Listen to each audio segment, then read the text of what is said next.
ډیرو محترم مسلمانانو، نن یو لوی او زبردست او طاقتوره وظیفه راته ښیم ان شاء الله.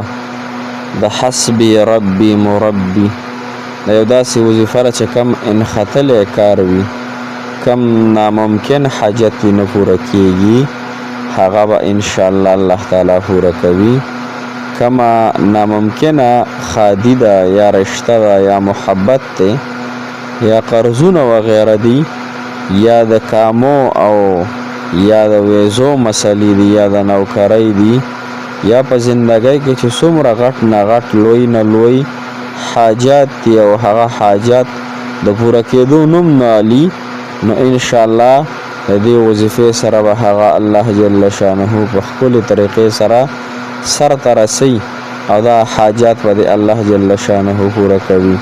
نو که زړه دې غواړي خو دا وظیفه نن وکړه او په یقین سره وکړه ان شاء الله چې الله جل شانه د تمام په تمام حاجتونه او مشکلات ختم کړي. السلام علیکم ورحمت الله وبرکاته. ډېر معزز و محترمو مسلمانان ورونو خویندو، تاسو به روغ جوړ یا په صحت کوئ. الله جل شانه دغه رنګې صحتمند او خوشحاله ساته. محترمو، نن زمونږ یو بهترینه وظیفې سره مخامخ یم ستاسو وړاندې. وظیفه ده د حسبي ربي مربي. د یو داسې طاقتوره وظیفه ده محترمو چې په دې باندې الحمدلله د ډېرو علماء کرامو تجربې دي او داسې شیخان چې د هغوی قبرونه د نور نه الله تعالی ډک کړي او داسې لوی علم الله تعالی په دنیا کې ورکړی چې هغه محترمو په انسانانو کې بل چاته نه دی میلاو شوی. یعنی داسې علما الله تعالی تیر کړي دي په دې امت کې. محترم مسلمانانو، مطلب مې دا دی چې دا وظیفه چا په یقین سره وکړه نو ډېرو علماو ذکر کړي چې دغه حاجات الله تعالی پوره کوي، دغه مشکلات الله جل شانه اسانوي. که لوی دی که وړوکی دی که نر دی او که ښځه ده، ټولو له دا وظیفه کول پکار دي. اسانه هم ده چونکې موږ اسانتیا غواړو چې وظیفې اسانې وي، نو دا هم درې ټکي دي: حسبي ربي مربي. د دریو ټکو طاقتوره وظیفه ده ځکه نن سبا هر انسان مصروفه دی، څوک په یو سیس کې څوک په بل سیس کې. نو محترمو، دا داسې وظیفه ده چې دغې مصروفو خلکو دپاره ده، که په هر ملک کې دي، که امریکا کې دي، که برطانیه کې دي او که په خوږ افغانستان کې دي، هر ځای کې چې دي او که په پاکستان کې دي، الله جل شانه به ستاسو حاجات د دې وظیفې سره پوره کوي. وظیفې طریقه کار دا دی محترم مسلمانانو، اسانه طریقه یې راته ښیم، داسې اسانه ان شاء الله چې تاسو به خوشحاله یې. ښه، د دې وظیفې په کولو به تاسو خوشحاله یې. محترمه، خو دا خبره یو ضرور واورئ ان شاء الله. مونږ تاسو له ختمونه رانیولي دي د سورت مزمل. مخکې هم ما په هغې ویډیوګانې اپلوډ کړي چې سورت مزمل وظیفه تاسو شروع کړئ.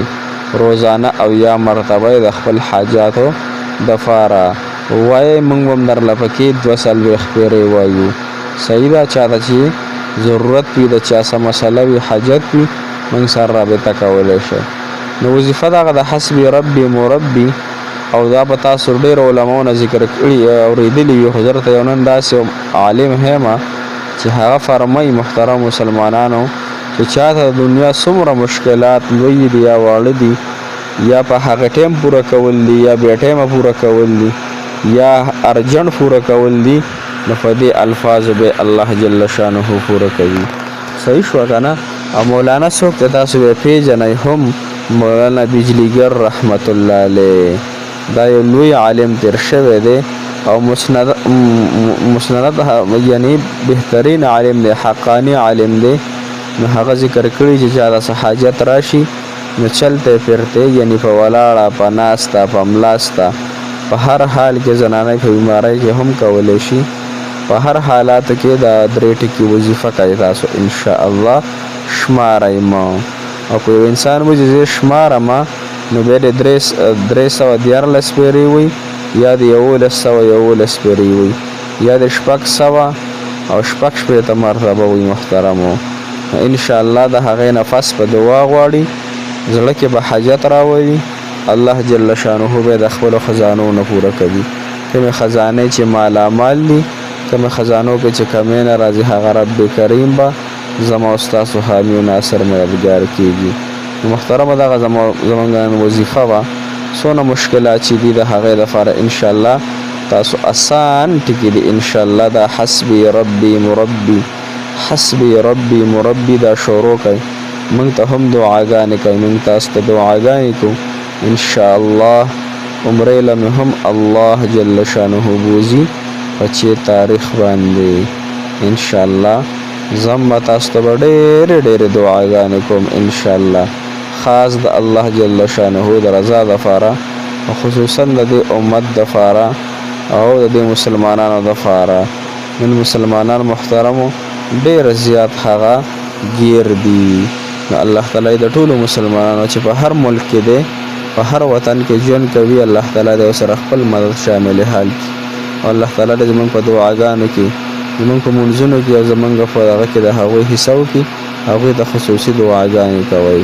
الله جل شانه هم خوشحاله لره، آباد لره، کامیاب او کامران لره او دنیا آخرت